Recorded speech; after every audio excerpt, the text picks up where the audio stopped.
नमस्कार। अगर हमें भारत की नींव को समझना है तो भारतीय संविधान को समझना ही होगा।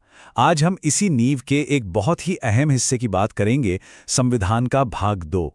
ये हमें बताता है कि आखिर भारत का नागरिक कौन है। तो चलिए इस दिलचस्प विषय को मिलकर समझते हैं। इस सफर में हम कहां-कहां जाएंगे, आइए एक नजर डालते हैं। सबसे पहले तो ये समझेंगे कि नागरिकता है क्या। फिर देखेंगे कि संविधान लागू होने के समय क्या नियम थे, बंटवारे का इस पर क्या असर पड़ा, और आखिर में ये जानेंगे कि नागरिकता के कानून बनाने की असली शक्ति किसके पास है। तो ठीक है, शुरुआत करते हैं सबसे बुनियादी सवाल से। आखिर ये नागरिकता यानी सिटीजनशिप होती क्या है? ये सवाल सुनने में भले ही सीधा लगे, पर यह बहुत गहरा है। क्योंकि सोचिए, हमारे जितने भी मौलिक अधिकार हैं, उनकी जड़ें इसी नागरिकता से जुड़ी हुई हैं। तो आसान शब्दों में कहें तो नागरिकता एक तरह का लीगल रिश्ता है, एक कानूनी संबंध। किसके बीच? एक इंसान और उसके देश के बीच। और इसी रिश्ते से तय होता है कि किसी को कौन से अधिकार मिलेंगे और कौन सी जिम्मेदारियां निभानी होंगी। अब देखिए, भारत में नागरिकता की कहानी को हम दो मेन हिस्सों में बांट सकते हैं। पहली तो वो नींव है जो खुद संविधान ने रखी अपने भाग 2 में, जिसमें अनुच्छेद 5 से 11 तक आते हैं, और फिर उसके बाद की जरूरतों को पूरा करने के लिए एक अलग से कानून बनाया गया, जिसे हम नागरिकता अधिनियम 1955 के नाम से जानते हैं। तो अब सीधे चलते हैं संविधान के पन्नों पर और बात करते हैं उस खास दिन की, 26 जनवरी 1950, जिस दिन भारत एक गणतंत्र बना। उस दिन कौन नागरिक था और कौन नहीं? तो सबसे पहले आता है अनुच्छेद 5। इसे आप एक तरह से बेसलाइन रूल या शुरुआती नियम कह सकते हैं। इसने ये तय किया कि संविधान लागू होने के दिन कौन कौन भारत का नागरिक माना जाएगा। अनुच्छेद 5 ने एक बहुत सीधी साधी शर्त रखी। सबसे पहली और जरूरी चीज थी कि उस व्यक्ति का भारत में स्थायी घर होना चाहिए, जिसे डोमिसाइल कहते हैं। और इसके साथ साथ इन तीन में से कोई भी एक शर्त पूरी करनी होती थी। पहली, या तो उसका जन्म भारत में हुआ हो। दूसरी, या फिर उसके माता पिता में से किसी एक का जन्म भारत में हुआ हो। और तीसरी, अगर ये दोनों नहीं हैं तो वह संविधान लागू होने से ठीक पहले कम से कम 5 साल से भारत में ही रह रहा हो। अब हमें उस दौर में चलना होगा जिसने भारत के इतिहास पर सबसे गहरा असर डाला, यानी देश का बंटवारा। जाहिर है, इतनी बड़ी उथल-पुथल के लिए संविधान में कुछ खास नियम बनाने जरूरी थे। बंटवारे की वजह से लाखों लोग सरहद के इस पार से उस पार जा रहे थे, तो संविधान ने इसे कैसे संभाला?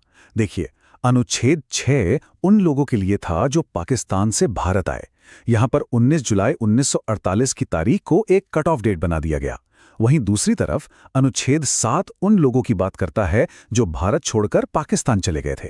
उनके लिए नियम थोड़े अलग और सख्त थे, हालांकि कुछ खास मामलों में उनके वापस आने का रास्ता भी खुला रखा गया था।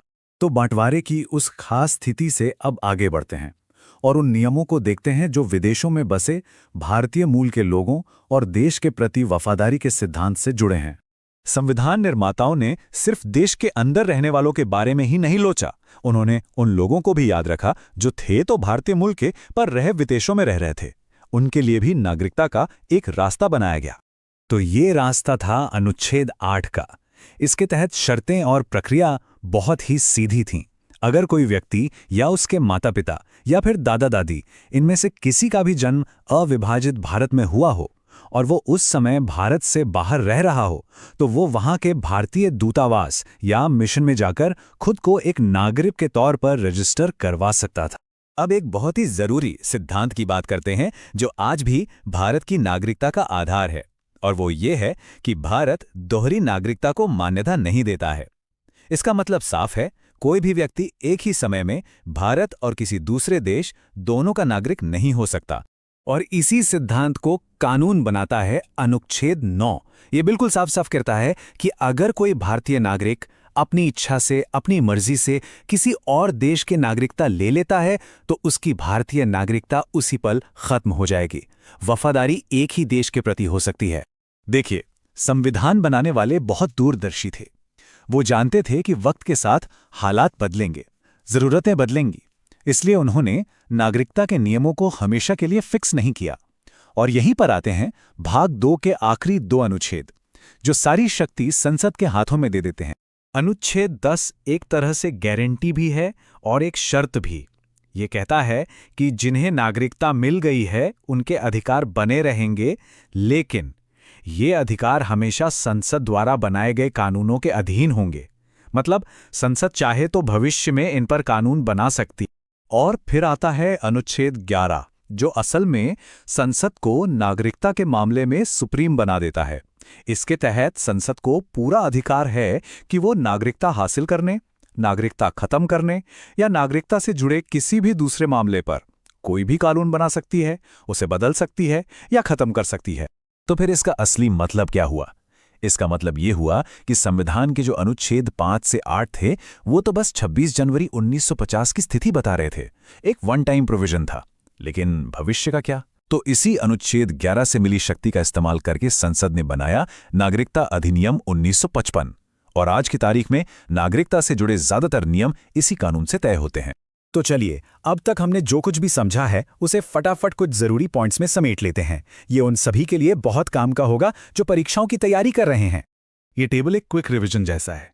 देखिए, अनुच्छेद 5 से शुरुआत, जो संविधान लागू होने के समय की नागरिकता की बात करता है। फिर 6 और 7 जो बंटवारे से जुड़े हैं।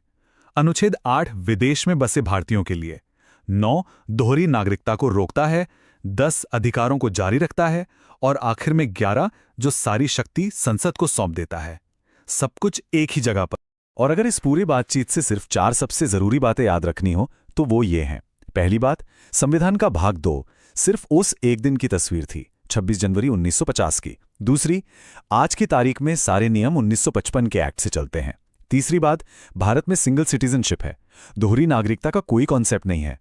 और चौथी और शायद सबसे अहम बात, नागरिकता ही वो बुनियाद है जिस पर हमारे मौलिक अधिकारों की इमारत खड़ी है। तो हमने देखा कि संविधान ने नागरिकता की नींव तो रख दी थी, पर सोचने वाली बात यह है कि ये विषय आज भी इतना अहम और कई बार इतना संवेदनशील क्यों बना रहता है।